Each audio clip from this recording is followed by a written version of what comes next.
Oi, gente! Está no ar mais uma edição do IP.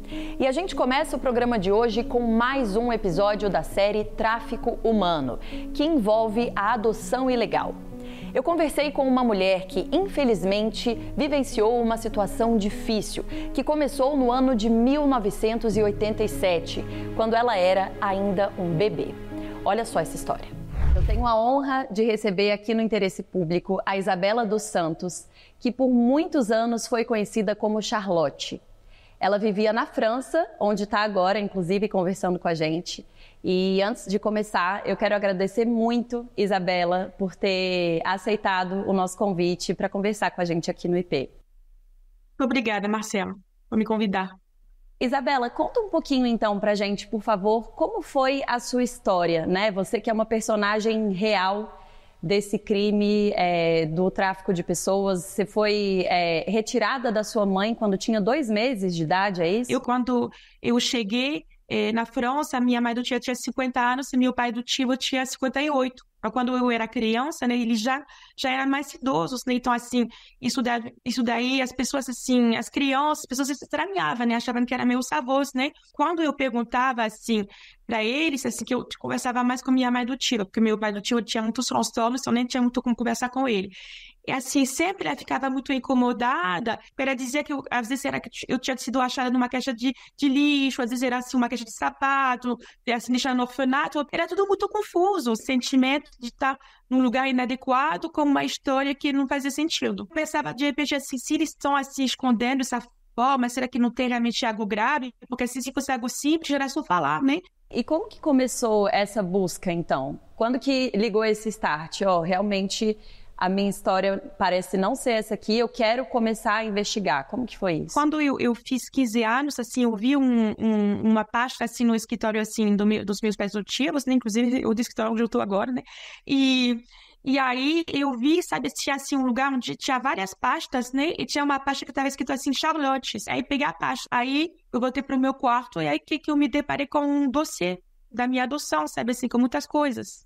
E como foi para você descobrir que efetivamente você tinha sido separada da sua mãe biológica e, de fato, comprada, né? Por um processo de adoção ilegal, por um tráfico mesmo? É tudo muito confuso. Então, assim, depois, assim, deixa passar umas semanas e aí, assim, quis confrontar minha mãe adotiva com essa documentação, sabe assim? Aí ela ficou muito nervosa, aí que realmente eu entendi que tinha algo errado. E falei assim, mas toquei minha mãe. Quer dizer, assim, que todo o processo de adoção foi feito com o consentimento de uma pessoa que não era minha mãe. Será que minha mãe de verdade deu consentimento? E aí, realmente, eu comecei a se me dar conta que, de repente, minha mãe nunca tinha dado, assim, consentimentos. Aí depois eu acabei saindo de casa pro abrigo, sabe, assim, por tudo que eu passei nessa família, acabei sendo retirada pela justiça da França, né, aí fui morar no abrigo, né. Depois de me formar, eu resolvi ir pro Brasil, que eu pensei, eu tinha que ir pro Brasil para resolver aquilo tudo. Aí depois foi mais uma epopeia para achar minha família. Você conseguiu conversar com ela, dar o abraço que você deve ter esperado tanto a vida toda?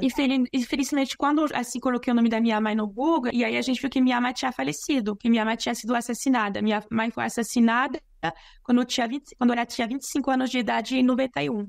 E quando você pensa nesse termo tráfico de pessoas, o que isso representa para você nesse lugar de vítima mesmo? Quando se trata de adoção ilegal, envolve outros crimes, que muitas vezes é sequestro, que as crianças são sequestradas, entendeu? Assim, não é que é o consentimento, isso daí é um crime muito grave. Aí depois se envolve uma falsificação dos documentos que faz que a pessoa não tenha acesso à sua verdadeira origem. E, além disso, o fato de ser também tráfico de pessoas faz que não há uma avaliação da família. Numa adoção legal, assim, a família que vai receber a criança, ela tem que passar por todo um processo para verificar se ela tem condições psicológicas, se ela tem condições emocionais, tem que ser uma família onde não há problema de dependência química, de alcoolismo, sabe? Então, assim, no caso, assim, do tráfico de pessoas, assim, a pessoa paga e simplesmente eles sentem na criança quem quiser, entende? E isso daí, depois cria muitas sequelas para a pessoa se ao longo da vida. O Estado pode ser cada vez mais proteger as crianças e lutar contra esse crime. Tá ok, Isabela. Agradeço muito pela sua participação aqui no IP, por ter aberto pra gente a sua história e desejo do fundo do meu coração que você consiga, de fato, transformar essa dor em luta, por outras crianças. Muito obrigada, viu?